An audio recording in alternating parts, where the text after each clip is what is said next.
Manon, des nouvelles des réseaux sociaux avec de gros changements en vue pour les ministres français. Ils avaient jusqu'à aujourd'hui pour supprimer les applications de messagerie WhatsApp, Signal et Telegram de leur téléphone professionnel. C'est une décision qui émane de très haut puisqu'elle vient directement de la Première ministre Elisabeth Borne.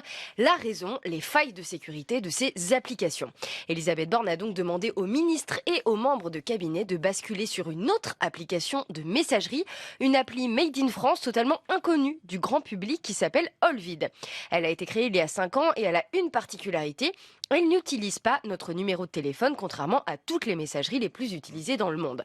Sur leur site, il est même précisé que Olvid ne recueille aucune donnée personnelle, aucun numéro donc, mais aussi aucun mail, aucun nom, aucun prénom, aucune adresse et aucune date de naissance. Mais attendez, alors du coup, comment ça fonctionne? Eh bien, on s'inscrit avec le nom qu'on veut, puis l'application nous fournit un QR code qu'on peut partager à la personne avec laquelle on veut commencer une conversation. On peut soit envoyer le QR code via une autre application, soit le faire scanner directement si la personne est à côté de nous.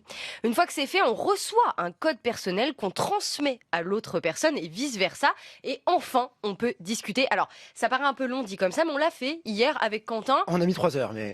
On a mis 5 minutes, soyons honnêtes. Ça va marcher. C'est quand même assez facile, c'est assez ludique. Et surtout, ça permet de ne plus passer par notre numéro de téléphone pour communiquer. Donc, l'application n'a plus accès à nos contacts. Et ça change vraiment des autres messageries? Alors oui, en fait, vu qu'elle passe par notre numéro de téléphone, il y a plus de risques de se faire pirater et que nos données personnelles fuitent. En 2022, par exemple, WhatsApp a été victime d'un hacker qui avait mis en vente sur le Darknet 487 millions de numéros de téléphone appartenant à des utilisateurs de l'application. Alors, je rappelle quand même que WhatsApp, Telegram et Signal appliquent le chiffrement de bout en bout, c'est-à-dire que personne ne peut accéder aux messages échangés dans nos conversations. C'est d'ailleurs précisé au début de chaque nouvelle discussion et Olvid fonctionne sur ce même modèle.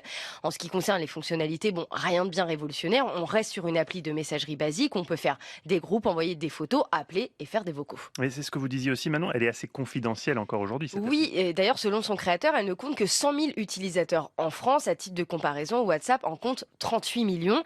Mais ce coup de projecteur fait par le gouvernement pourrait bien attirer de nouvelles personnes, surtout ceux qui recherchent de la sécurité. D'ailleurs, Olvid est la première messagerie instantanée certifiée par l'ANSSI, l'Agence nationale de la sécurité des systèmes d'information. Autrement dit, c'est l'autorité nationale française en charge de la cybersécurité. Donc sa certification est très importante et elle ne la donne pas à tout le monde. La preuve, les autres applications que j'ai citées précédemment ne l'ont pas. Forcément, ça donne un signal de confiance et c'est un avantage aussi pour beaucoup de professions car au-delà des politiques, Olvid est aussi utilisé par le RAID, et oui, depuis 2022. En fait, ce coup de projecteur sur Olvid montre cette angoisse de plus en plus présente concernant le partage de nos données personnelles, celles que l'on transmet nous-mêmes à nos applications. Ça fait aussi écho au problème TikTok, évidemment accusé d'espionnage et de partage de données personnelles avec la Chine. En France, les politiques n'ont plus le droit de l'avoir sur leur téléphone pro. Aux États-Unis, elle est carrément menacée d'y être bannie. L'État du Montana avait d'ailleurs presque réussi à le faire. En tout cas, à voir si Olvid va arriver à se faire une place dans le monde merveilleux des applications, mais surtout si elle va réussir à être aussi fiable qu'elle le dit, avec beaucoup plus d'utilisateurs inscrits. Merci Manon Mariani.